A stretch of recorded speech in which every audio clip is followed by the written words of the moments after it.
He joined a prison gang for protection, the shocking truth prison officials never revealed. If you think you know how prison works, you don't. Hit subscribe, like, and comment, because this story will change the way you see everything. The alarm lights were still flashing red when the officers found the note wedged beneath the cell door. The entire tier had been locked down for hours after whispers of a planned confrontation spread through Pelican Bay's general population unit. Inmates stood at their doors, silent, watching as staff rushed toward the cell of 21-year-old Daniel Ruiz, the newest arrival and the inmate everyone assumed wouldn't last a week. Daniel had entered the prison terrified, a first-time offender surrounded by people with decades inside. From the moment he stepped off the intake bus, he understood quickly that newcomers didn't get time to adjust. They were sized up instantly, for weakness, for usefulness, or for recruitment. Officers often said Pelican Bay wasn't a prison, it was a world with its own laws and its own government. And tonight, something inside that world was about to break. Hours earlier, a fight had erupted on the yard, quick, controlled, and suspiciously quiet. When officers reviewed early footage, they noticed Daniel standing with a group of older inmates who belonged to one of the most influential prison gangs in the facility. It didn't look like a random gathering. It looked like a meeting. And for an inmate who had arrived less than 2 weeks ago, that was a red flag. Daniel had told intake staff he wanted to keep his head down. But Pelican Bay was not a place where a young man could simply blend in. Within days, he had been approached by inmates offering protection, a word that carried expectations he barely understood. The promise was simple: align with the group, and the unit would leave him alone. Refuse, and the isolation would make him an easy target. Now, that same inmate was at the center of a lockdown. When officers opened his cell, Daniel was sitting on the lower bunk, hands shaking, eyes locked on the note. He didn't speak when they entered. He didn't resist when they cuffed him. He simply stared at the concrete floor as if something terrible had already happened, or was about to. The note contained only one line, written in a hurried hand. "They told me to do something I can't take back."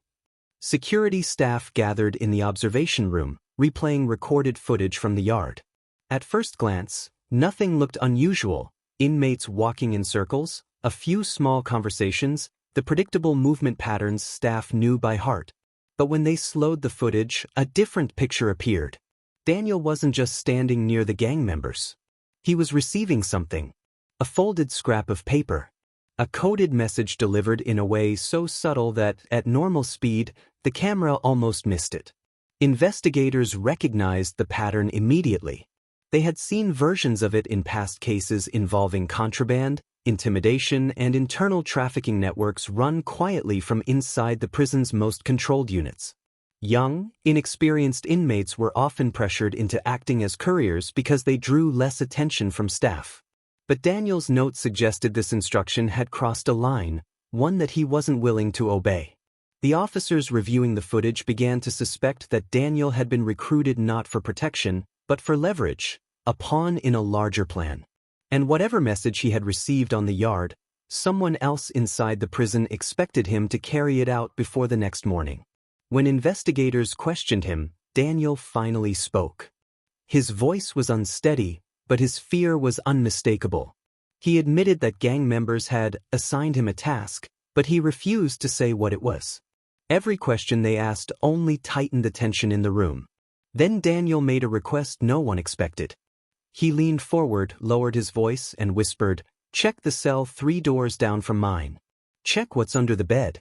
You'll understand." Officers exchanged glances. That cell belonged to an inmate already on their watch list, someone known for coordinating communications between different prison units. They moved quickly toward the cell block, escorted by additional officers. As they approached the door, Daniel's last words echoed in their minds. "You'll understand." When they opened the cell and looked under the bed, what they found changed everything. The officers froze the moment they lifted the metal frame of the bunk. Beneath the thin mattress, tucked carefully between 2 layers of cloth, was a small bundle wrapped in brown paper. No weapons, no contraband, just a stack of handwritten notes. Dozens of them. Each page filled with coded messages, initials, and dates that stretched back months.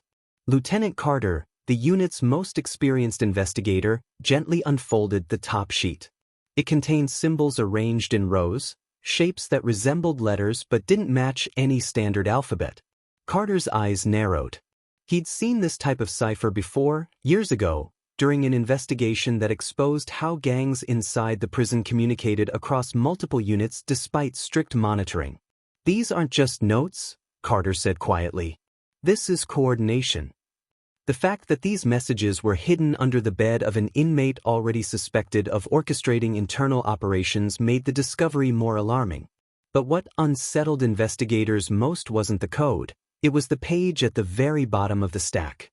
This one wasn't written in symbols. It was plain English. "New recruit in G Block will deliver the final message before Monday count. No exceptions." Carter felt the weight of the words settle like concrete in his chest. Daniel had arrived less than 2 weeks ago. Monday count was in less than 24 hours. Something big was being planned. The officers returned to the observation room, their footsteps echoing through the quiet hallway. Daniel sat in the corner, hands cuffed, watching them anxiously. Carter stopped in front of him. "This message under the bed, it was about you, wasn't it?" Carter asked. Daniel swallowed hard, then nodded. "They said it was my way in. That if I delivered the message, I'd be safe. And if you didn't?" Carter pressed. Daniel looked down at the floor. "They said people remember everything in here." The room fell silent. Carter knew what that meant, even without Daniel explaining. In prison, loyalty wasn't suggested, it was demanded. And Daniel had been caught between survival and conscience. But there was something else in Daniel's expression now. Not just fear, guilt. "Daniel," Carter said calmly, "what exactly were you told to deliver?" Daniel hesitated, then whispered, "It wasn't just a message. It was a signal. A green light. They were planning to disrupt the entire unit during Monday count." The investigators exchanged looks. A coordinated disruption, especially during count, could compromise staff safety and create mass confusion. Even without physical detail, the risk alone was enough to trigger high-level concern. Daniel continued, voice trembling, "They wanted me to pass a phrase to the man in that cell, the one with the notes. He would send it out. Then everything would begin." "What phrase?" Carter asked. Daniel closed his eyes for a moment, then opened them. "They called it, 'switch the lights.' I don't know what it means. But everyone acted like it was serious." Carter stepped away, thinking fast. This wasn't just an initiation ritual. This was an operation. And Daniel, out of fear, had been placed at the heart of it. The prison's incident command team was notified. Officers were quietly repositioned. Segregation units were prepared. Every movement in G Block was now being watched with absolute precision. But something still didn't add up. If Daniel refused to deliver the message, why hadn't anyone approached him yet? Why hadn't there been retaliation? Why leave him time to talk? Unless someone already knew he wasn't going to deliver it. Carter hurried back to Daniel. "Did you tell anyone you weren't going through with it?" Daniel shook his head. "No. I avoided everyone after they gave me the note." "Then someone's watching," Carter murmured. Right on cue, the hallway lights flickered. Twice. The control room radio crackled to life. "Lieutenant Carter, we've got movement in the upper tier. 2 inmates are refusing orders. Another is blocking the camera in the stairwell." Carter's mind raced. This wasn't the disruption, it was a test. A probe. They were checking the system's response. Daniel looked terrified. "This is because I didn't deliver it, isn't it?" Carter didn't answer. He didn't have to. Because at that moment, the unit door alarm sounded again, longer, sharper, more urgent. And from the upper tier, an officer shouted a phrase that made every investigator's stomach drop. "We found another note, and this one mentions Daniel by name." The note recovered on the upper tier was folded into a perfect square, the edges sharply pressed as if someone had taken extra care to make it look ordinary. But nothing about it was ordinary, not the handwriting, not the timing, and certainly not the name written at the top. Daniel Ruiz. Lieutenant Carter unfolded the note slowly, bracing for coded symbols. Instead, the message was written in plain language, just like the one hidden under the bunk earlier. He won't deliver the message. He's already chosen a side. Deal with it before Monday. Carter felt a sudden coldness pressing against his spine. This wasn't just an instruction, it was a warning. Someone inside the unit had realized Daniel was hesitating long before investigators got involved. Someone who was watching his every move. And whoever wrote the note wasn't urging the gang to act. They were ordering it. Carter looked at Daniel, who sat with his back against the wall, breathing shallowly. He was young, scared, and suddenly trapped between two forces he couldn't control, the gang expecting him to act and the prison administration expecting him to talk. Listen carefully, Carter said. This note didn't come from the men who recruited you. It came from someone above them. Someone who knows this operation better than we do. Daniel whispered, "Then I'm finished." "No," Carter replied firmly. "Not if we get ahead of this." The incident command team moved swiftly. The gang members believed to be involved were quietly pulled from the unit one by one, under various pretenses: medical check, population review, random search. Daniel was transferred to a secure interview room under direct supervision. But something still felt wrong. The timing, the coordination, the sudden pressure. Carter called for a full sweep of Daniel's original cell, hoping to find something they missed, anything that would explain why a first-time offender had been chosen as the courier for a coded operation months in the making. The officers searched the bunk, the vents, even the tiny cracks in the concrete. Then one of them found it.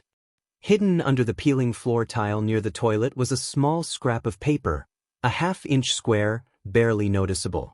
The handwriting matched the coded notes found earlier, but this one wasn't a cipher. It was a list, dates, initials, and a final line that froze every officer in place.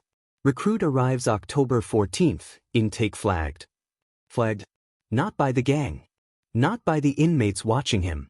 By someone inside the prison system. A staff member. Carter's pulse quickened. Over the years, he had seen cases where corrupt staff passed messages for gangs, moved contraband, or warned inmates of upcoming searches. But this level of involvement, selecting a recruit from the moment he arrived, was something else entirely. He rushed back to the interview room. "Daniel," Carter asked, "did anyone during intake talk to you alone? Someone who seemed unusually friendly? Someone who asked you questions that didn't feel routine?" Daniel thought for a moment, then nodded slowly. "There was one officer. He pulled me aside after fingerprints. He said guys like me shouldn't be walking in unprepared. He told me to listen to the right people when I got to the block." "What was his name?" Carter asked.